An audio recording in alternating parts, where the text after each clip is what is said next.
Interviewer, please will you welcome him?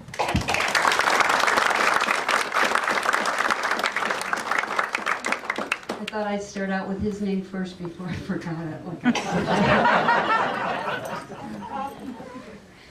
And today our program will have Tom Jones as the man of the hour being interviewed, and later on he will be joined by Bob Addison, and he'll tell you about him also. Thank you again. Thank you, and again, my name is Matt Rozzell, and it's great to be here with Tom and Bob. Both these guys were Marines at Guadalcanal, and Jerry West, who may or may not be here today, was also a Marine at Guadalcanal. He's been in the audience for a few of these. And there's a gentleman in Lake George who couldn't make it down today, but he wanted to come too. Another Marine who was at Guadalcanal, which is pretty incredible. Well, today we have at least two of them in the room. And to think that 67 years after the battle, to have two of them here with us is, I don't know, it's pretty special for me, and I'm sure it's special for everybody in here. Today we're going to talk about the Marines here in the Pacific, and I think that's where we began. We've been in the Pacific Theater for a good part of the time when we've been together at these meetings. And Guadalcanal was the first time that the Americans actually engaged the Japanese in combat on land. It was a series of battles over the course of 6 months, and it was very hard fought, touch and go in some situations. But there was an airstrip there called Henderson Field, as well as some other places that the Americans just had to have because the Japanese were they able to complete their airstrip. The conquest of Australia was right around the corner for them. So it was very important for the Americans to take Guadalcanal and the Solomon Islands. Later, Tom was also at other engagements. I know he was at the Battle for Peleliu as well, which occurred in 1944 in the fall. That was also a really tough, hard-fought battle against a savage enemy, and I'm sure Tom will have some things to say about that too. Then we'll have Bob. He'll come up and he'll join us for a couple of words as well. He was at Guadalcanal, and Bob is actually going to be coming back on the 25th and speaking to you about the Guadalcanal campaign with Jerry West, perhaps, because they were part of Edson's Raiders. But anyway, we're here with Tom, and I'll be asking Tom some questions today. And the first question I'd like to ask is, Tom, can you tell me your date of birth, where you were born, when? I first saw the light of the day October the 2nd, 1913, in Wilkesbarre, Pennsylvania. Yeah. 1913. There's a lot of people in this room that I've talked to who were born in 1913. And it's quite an honor to be able to talk to you. Because you've seen a lot. And I know you actually joined the Marines long before Pearl Harbor. Yes, I did. I joined the Marines. I got out of school in Philadelphia in June of 1931 and went home to live with my mother. This school was a school for orphan boys, and I'd been a student there from 1921 to 1931. The school's name was Girard College, and qualify for entry, you had to be a poor male of legitimate birth between the ages of 6 and 9. I entered there on September the 8th of 1921, and my father had died. My mother was in a TB sanitarium, and she had cured and wanted me to come home and live with them, and she remarried, and I did, and spent 3 months there, but couldn't find work, so I joined the Marine Corps. And I was stationed in Quantico for 4 years. And in 1935, I finished my cruise or enlistment period, and had met a fellow from Niagara Falls by the name of Leonard Campana. We were good friends, and he thought he could get me a job in Niagara Falls, so I moved there. and got a job with a carborundum company. I worked the carborundum company until the draft was breathing down my neck in 1939.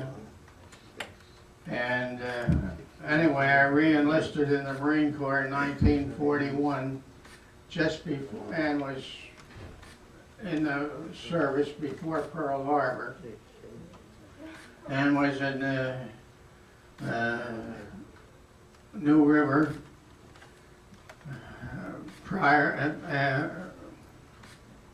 during the pre-war warrior or the wartime years, from January until June, when we were sent abroad.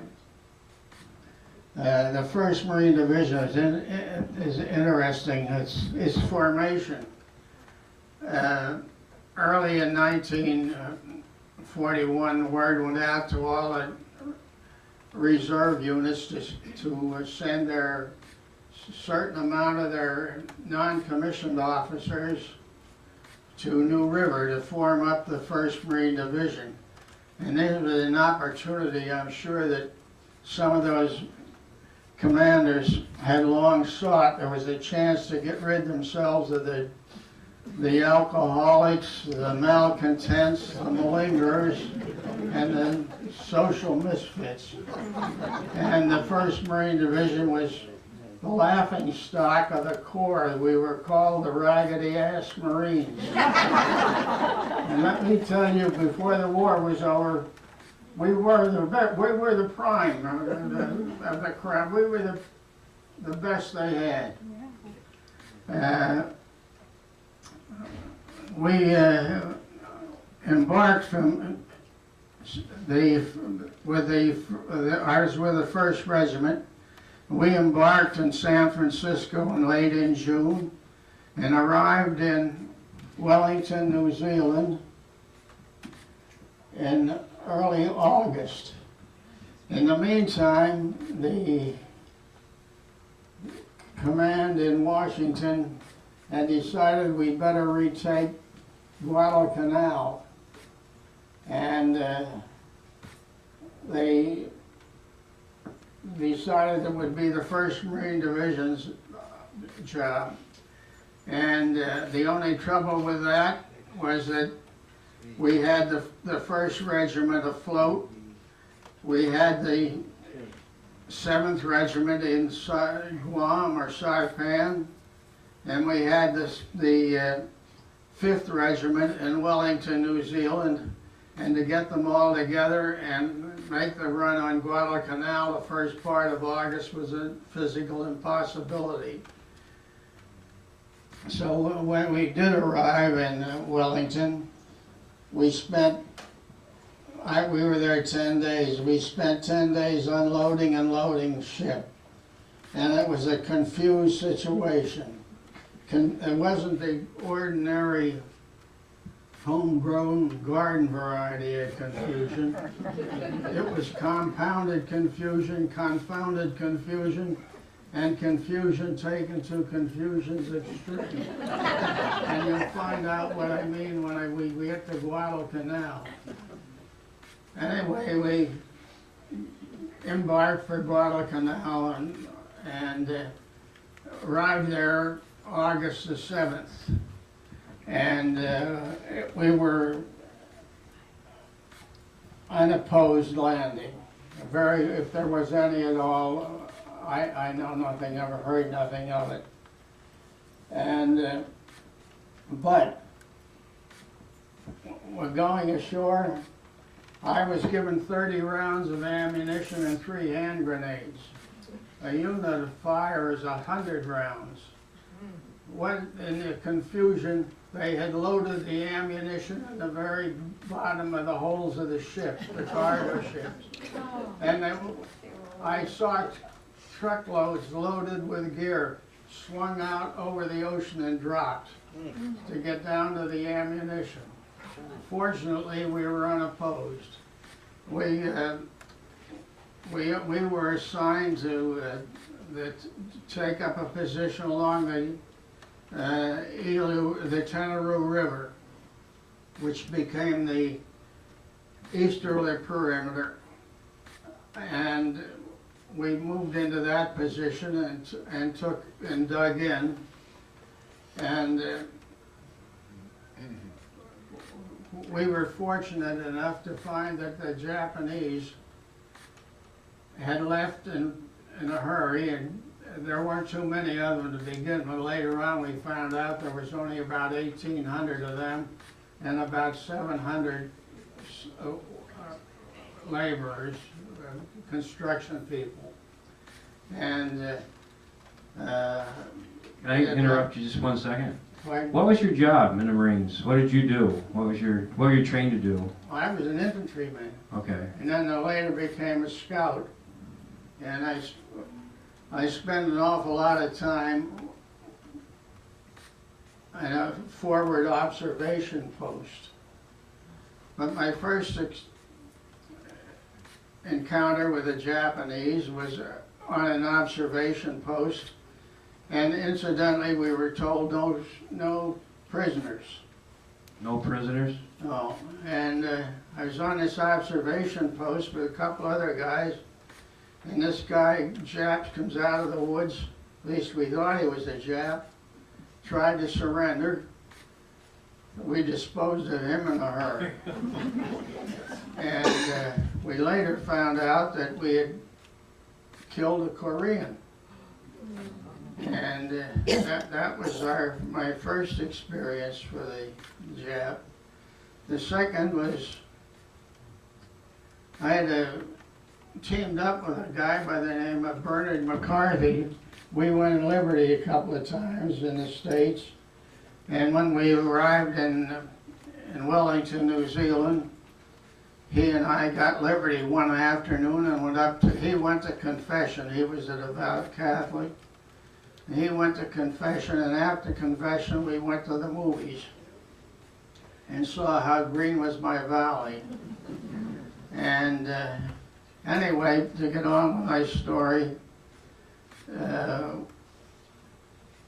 before the Battle of Ten Aroo, which was probably the third week in August, we went out on a patrol, and he and I were on the point. The point is when you're moving a body of troops, you put several people out in advance. This is called a point. He and I were on the point. We were going down this track, which is in a copper plantation, and there was a sudden shot, and Barney's had a hat on, and his hat flew off, and he went down. I knew he'd taken one on the head, and I had the rifle, and immediately took the safety off and was looking for who had ever shot Barney.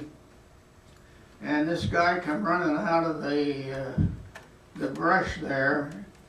I was a little bit behind Barney, and this guy evidently didn't see me, and he was running toward Barney. And then he suddenly saw me. He turned, and when he did, I put one in his stomach, and he jackknifed sort of and threw his rifle to one side.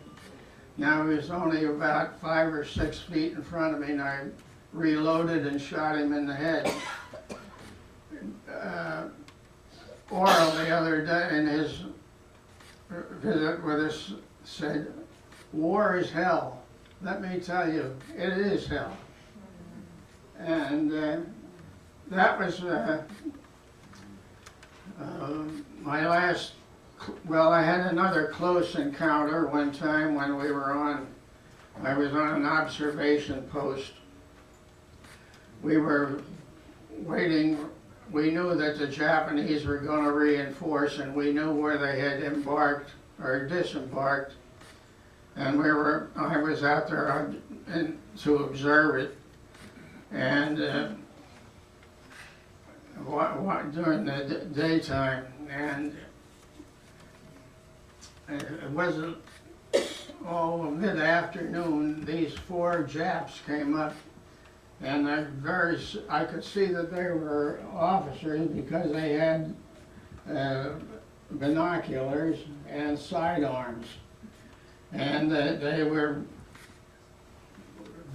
doing some observation, doing something other, and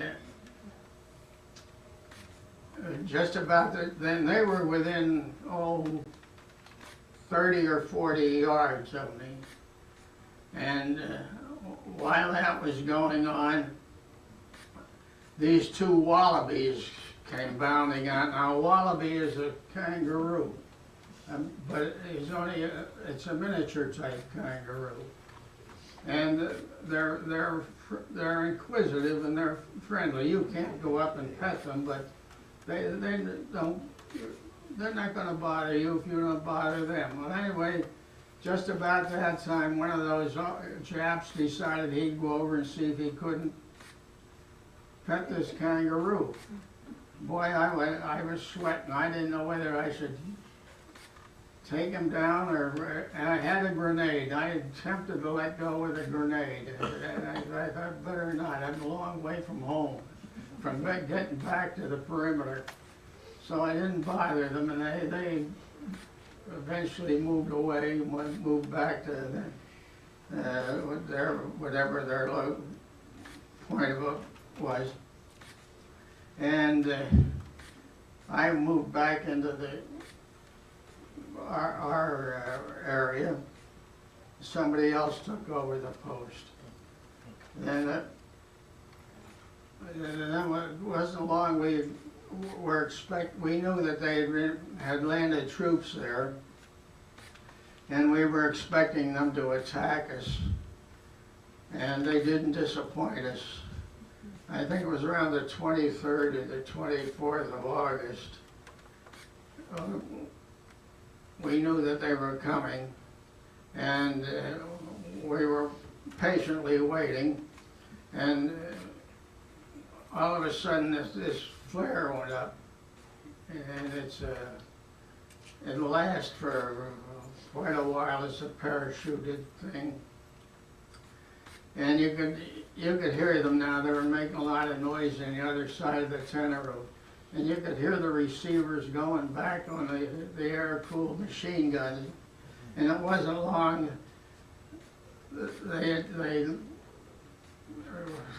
a lot of yelling, and they started to charge across the Ten Aroo. Now the Japanese charge in a narrow strip, so that makes your enfilading fire very effective. Enfilading fire, incidentally, is if I was here with a machine gun and you people are all out there, you're level with me. That's enfilading fire. Defilating was when you come down at them, and we were catching them in enfilading fire. We put up several flares. That was their first run at us. They reorganized and made a second one, and then there was nothing. Everything stopped after that, and we patiently wait till daybreak. And when I tell you that they were laying on top one another, and they weren't all dead. So what happens after that is somebody's got to go through and finish them off. That's called mopping up. And now that was my last time I fired until October. But nature is just as big an enemy as the humans. I tell you, we're on to further confuse the situation, we got word that the Japanese fleet was coming down, and consequently the cargo ships got the word and moved out, but our cruisers who were screening the operation did not get the word. Consequently, on the night of August the 8th, the Japs took four of our cruisers by surprise: the Vincennes, the Astoria, the Quincy, and the Australian cruiser, the Canberra. The battle did not last very long. They sunk the four cruisers. They never got to general quarters before they were attacked. And that was part of the confusion. Now the Japanese too were somewhat confused. Had they flown reconnaissance on the day August the 5th, the 6th and 7th, or the 5th and 6th, they would have caught us at sea. They had air superiority and sea power superiority. But for some reason, they didn't fly reconnaissance, and we were able to get into Guadalcanal unopposed.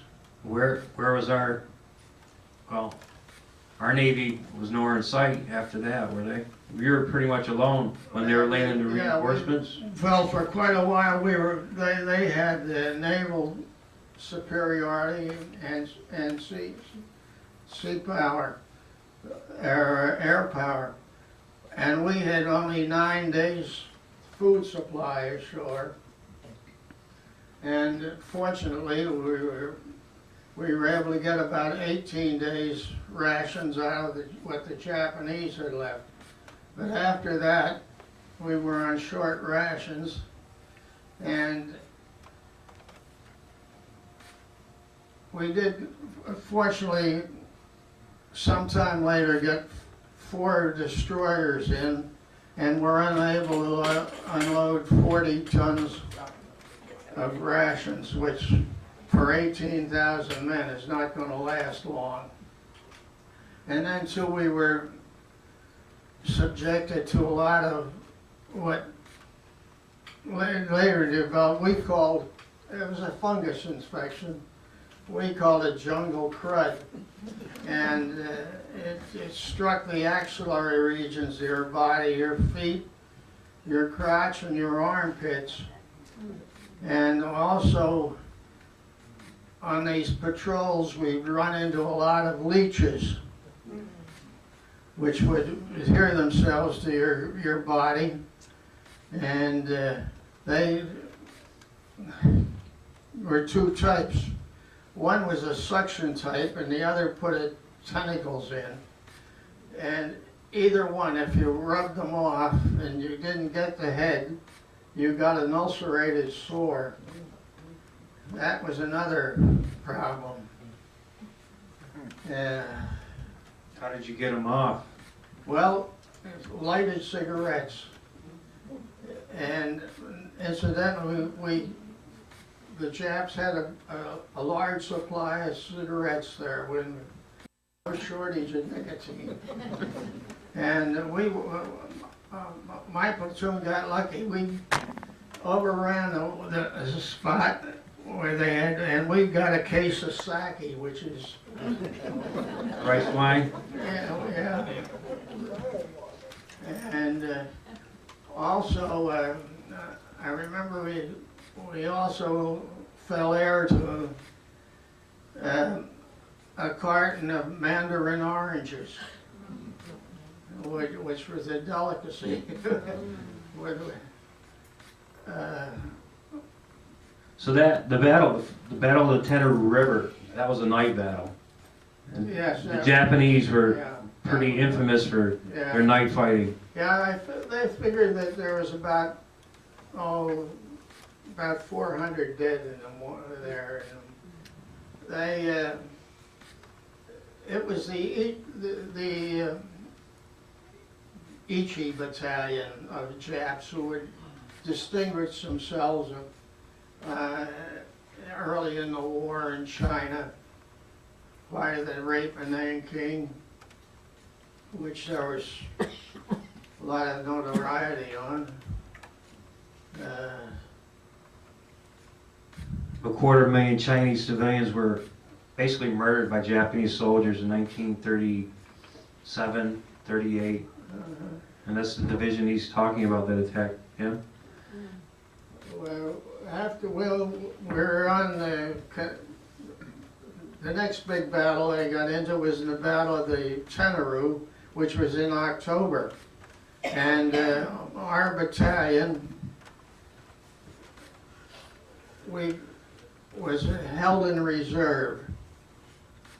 The 5th Regiment was very active in that, and the 7th Regiment. We were held in reserve, but for some reason or other, after the battle was on for a day or two, the Japanese tried us. I don't know why, but I got off a few shots there. And that was in October. That was the end of the Japanese of any consequence. There was a lot of patrol action after that. And in December, we went aboard ship and went to Brisbane, Australia. And we were only there for a short time, and then they moved us to Melbourne, Australia. We were no longer in combat strength. I had lost about 24 pounds. The rest of the guys were in pretty bad shape.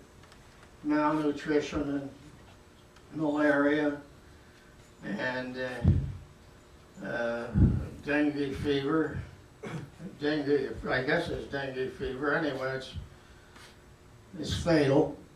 And anyway, we were well received in Melbourne, Australia. They're the nicest people you'd ever want to meet. And we were there for 9 months. Then we were reinforced and sent up to an island called Goodenough, which was already occupied by the Army, the U.S. Army. There we staged to make ready for the assault on New Britain Island, which we did on Christmas Day of 1943. And there we were, I can remember Christmas Eve, where some guy tried to sing quiet, Silent Night, and we told him to shut up. We weren't in any Christmas mood. And but anyway, Christmas Day, we were going ashore. I was not in the initial wave, and a guy come along with a Higgins boat. He said, "You're landing unopposed." And I remember one kid said, "There is a Santa Claus." Anyway, there was some activity on New Britain. I think at the end of it, we had lost around 500 or 600 fatal and 11 or 1,200 wounded. And we were there until March. And then March, we started to move into another island called Pavuvu, which was a staging area where they run on Paleolu. But I remember there, one of the things that took place on Pavuvu was the engineering battalion was making crosses. And we got my name on any of those things? That must have been kind of a strange thing. Yeah. You're getting ready for an invasion.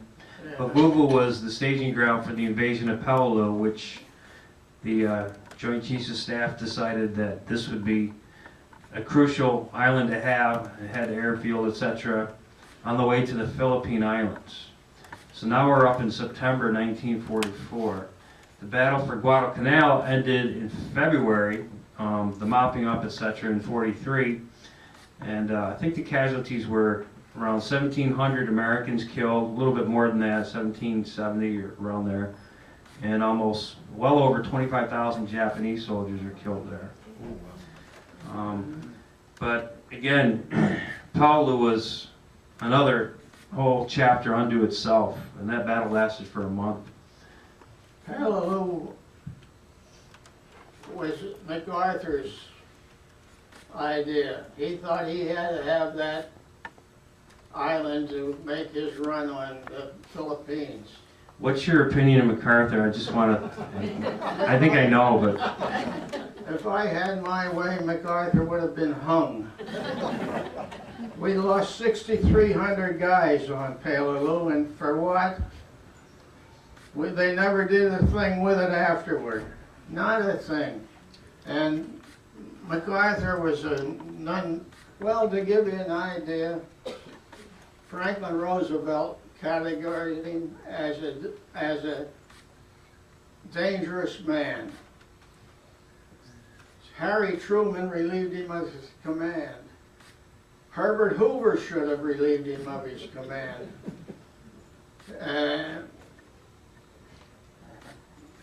When Eisenhower was made chief of the European operation, MacArthur said, Eisenhower is nothing but my clerk. To which Eisenhower responded, I studied dramatics under him. Now, we did Peleliu, 6,300 casualties there. what was that like? Did you go in on Higgins boats for that invasion, for that island? Pardon? Did you go in on Higgins boats? No, we went in Amtrak, and we couldn't get boats ashore. We had to go over a reef, and all those Amtraks move at 3 knots an hour, and we were excellent targets for the Japs. And I got lucky. I got hit in the first couple of days. I got it in the legs. The only thing I know is what some of the casualties that were that I was talking with later on. But the Japanese were so well entrenched there that 3 years after the war was over, some Japanese came to life there. Soldiers came around that had been well concealed over the years. Probably didn't even know the war was over. No. And I was in the Oakland Naval Hospital for in and out of there for about a year. I was on light duty with the Department of the Pacific in San Francisco. And Were you shot there? pardon? Shot or mortar fire? What got you? Oh, mortar, I think, got me. I got shrapnel in the calf of the right leg. I wasn't hit really bad, but it was, I remember a friend of mine at Tesco came along, and I'm in the shell hole. And he said, where'd it get, Jonesy? I said, in the calf of the right leg. Let's see it, he said. He says, you got a home run, boy. Take it off the island. Yeah, I got it. Do you remember the heat? By any chance? Do you remember how hot it was there? Oh, you boy, I'm telling you, just that one day that I was there, the heat was almost intolerable. They said it was 112, and we had learned it from Gloucester, the 2 canteens. 1 canteen wasn't enough. And I know that one day I drank all of my canteens. And, I've talked to other Peleliu vets, and they've told me that they were supplied with water in 55-gallon tanks that were recently held gasoline. yeah, So the water was foul on top of all that. yeah, I remember that. And I remember too that well on New Britain, nothing to rain all the time. I never knew what it was to have a meal. It wasn't rain soaked. And we had, in those days, we had the Army's K rations. And we saved the carton because the carton was pretty precious. It was waxed. And you could get a fire on that and get a couple of cartons. You could warm up some water in your canteen cup for a cup of coffee. We had soluble coffee in those K rations.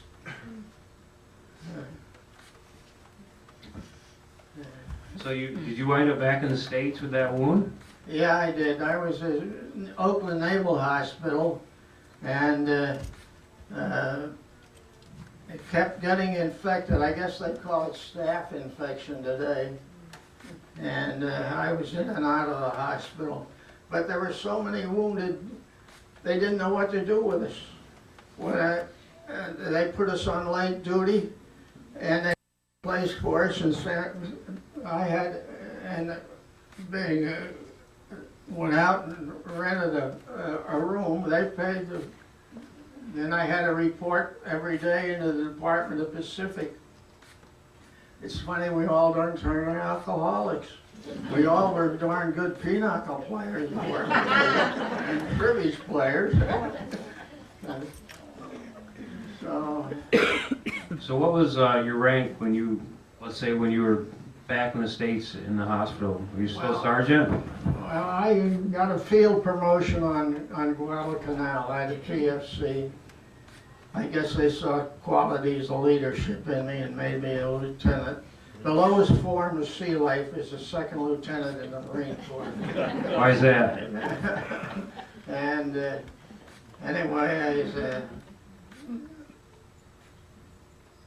I had a platoon on New Britain, and on Peleliu, for one day, I was a company commander. I was still a first lieutenant, but I had K Company of the 1st Marines. And we were given an assignment, and we took that position. That's when I got hit.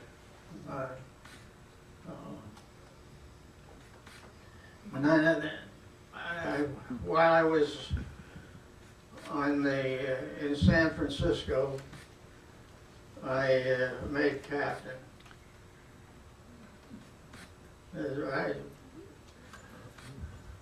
But that was just a few months that I...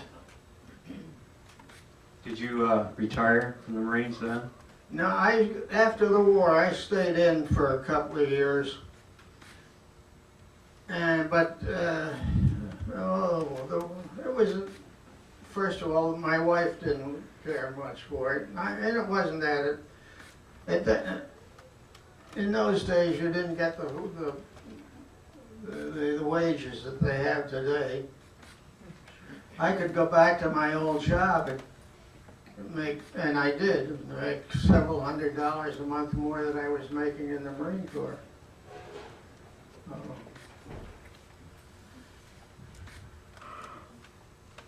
So do you remember where you were when the war ended?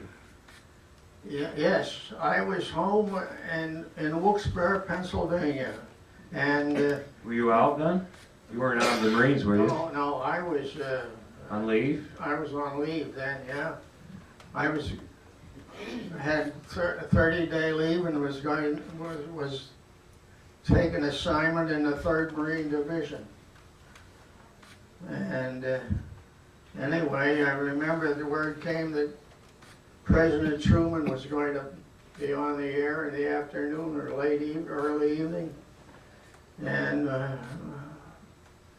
my mother said, well, when he announces the war is over, we're all going to go to church. So that's what we did when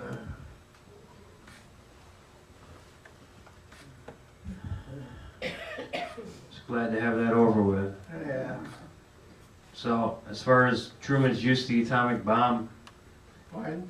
Truman and his decision to use the atomic bomb against Japan, Yeah, I was all for it. I think a lot of other people do. yeah.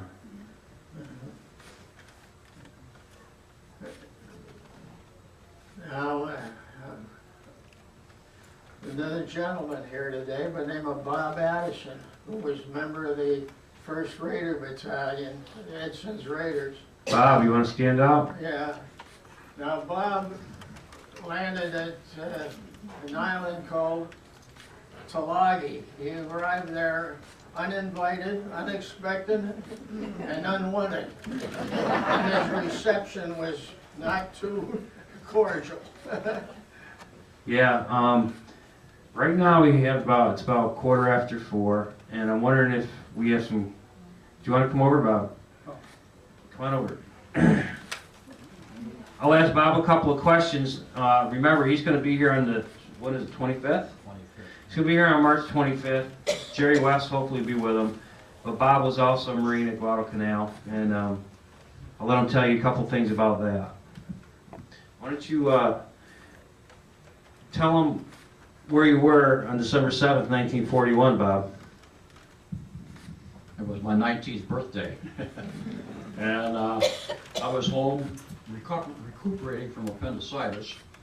And my younger sister had gone to the movies, and she came home and said they stopped the movies and announced that Pearl Harbor was blown. And so I started college in my hometown, in Mount Union College, and of course I was getting a little behind with this appendicitis. Back in those days, they kept you in the hospital for 2 weeks, you know, and stuff like that. But so I went down to Marine recruiters, and I says, how long after appendicitis it take? He says, how long has it been? I said, 6 weeks, anytime. And I came home and my mother said, what did they say? Take me anytime. No, like hell, they're not going to take you not after the holidays. So January 7th, I joined the Marine Corps.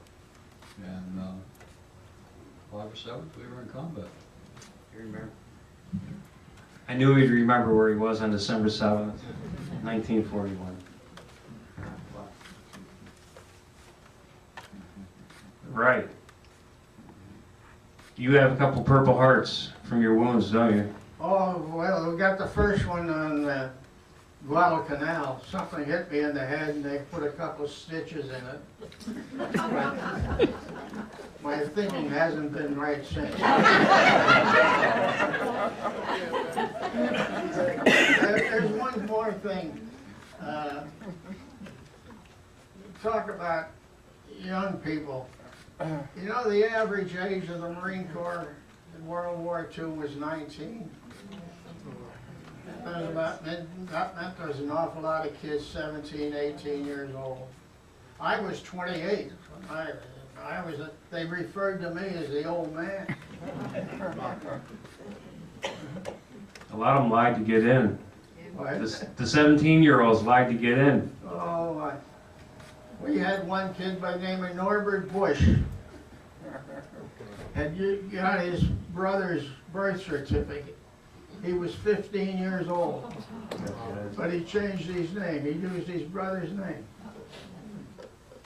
He wanted to be a Marine, I guess. Yeah, oh yeah. Did he survive? As far as I know, the one thing, and the public too, we got very casual about death.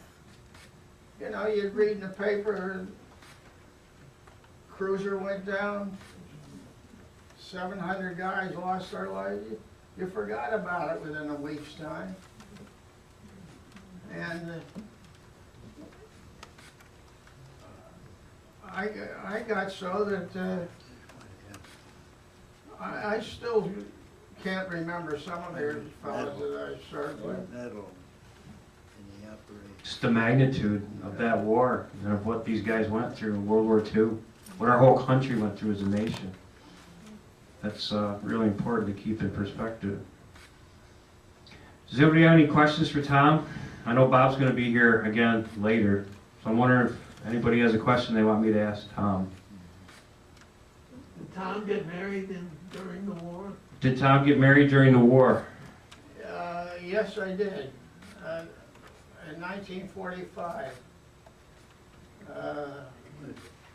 June 1945. When did the war end, anyway? August. August of 45? Yeah. I got married in June of 45. To a nurse? To a nurse? Or who did you marry? Who did you marry? Oh, I married a girl from Niagara Falls. Her name was Mabel Evans.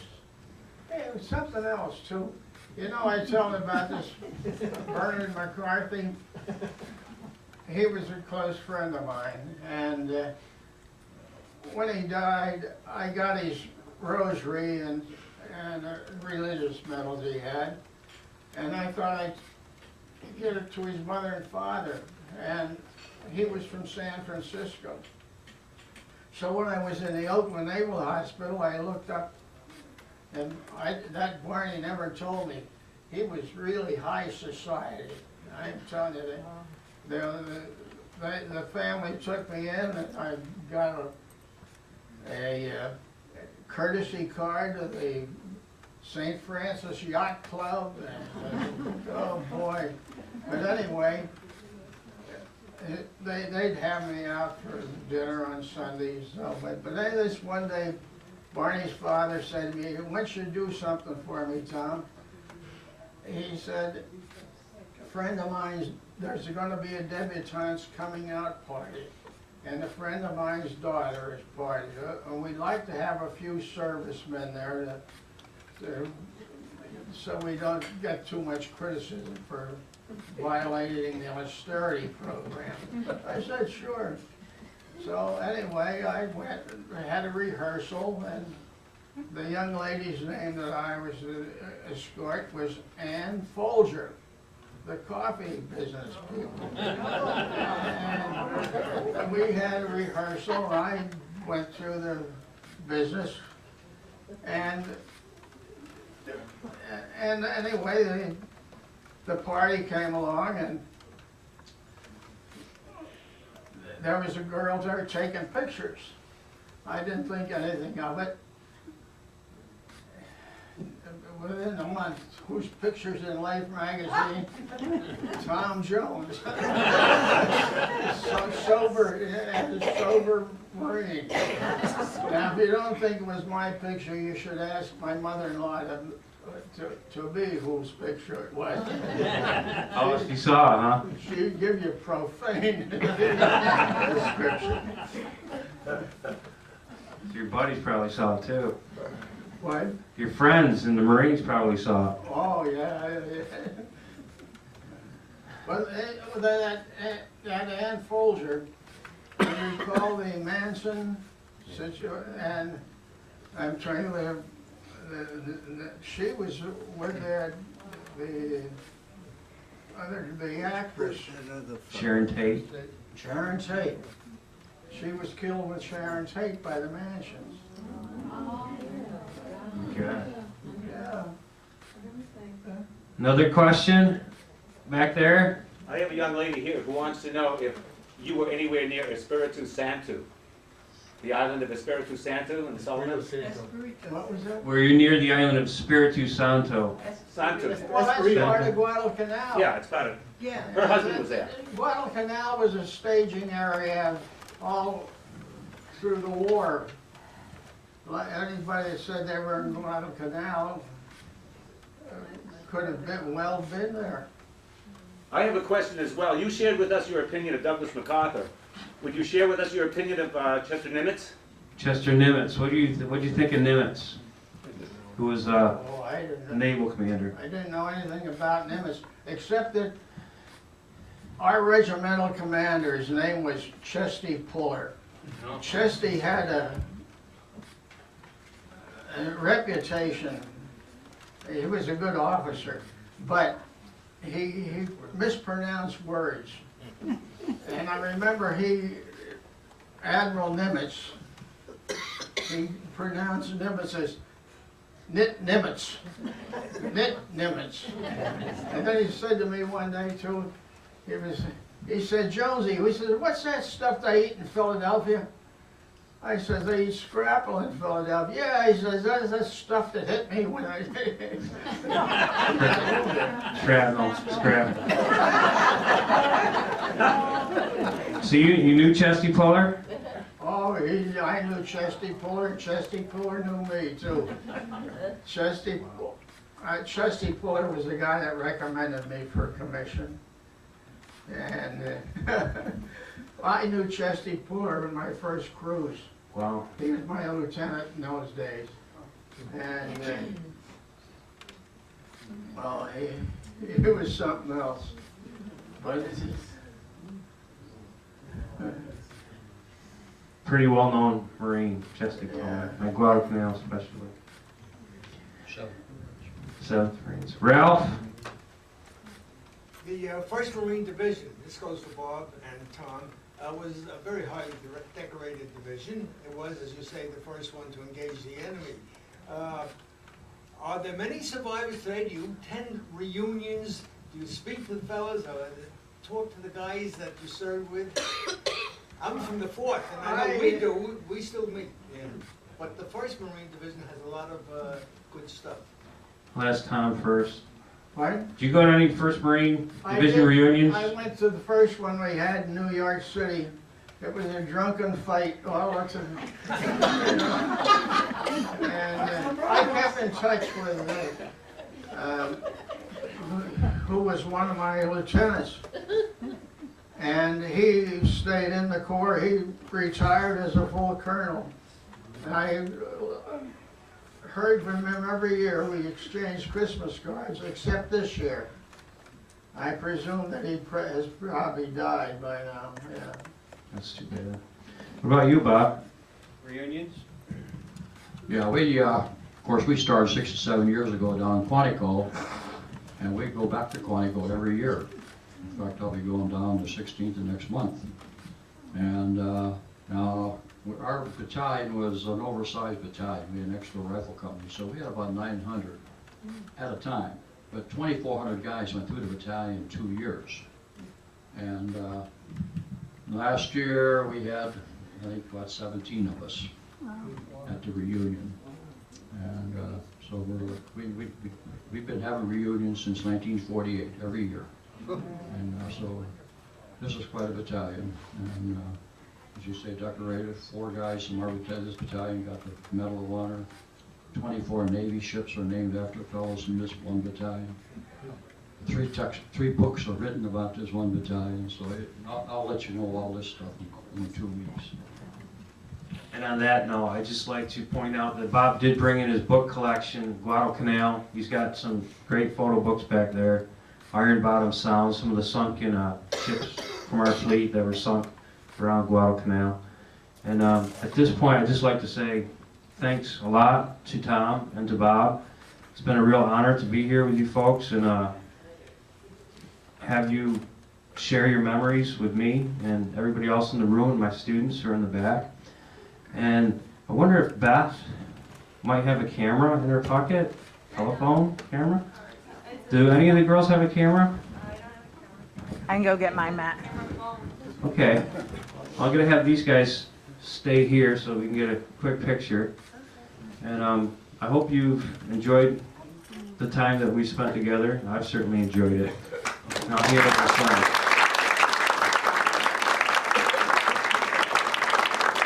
I think we can give them all a standing ovation. This has been a privilege and an honor.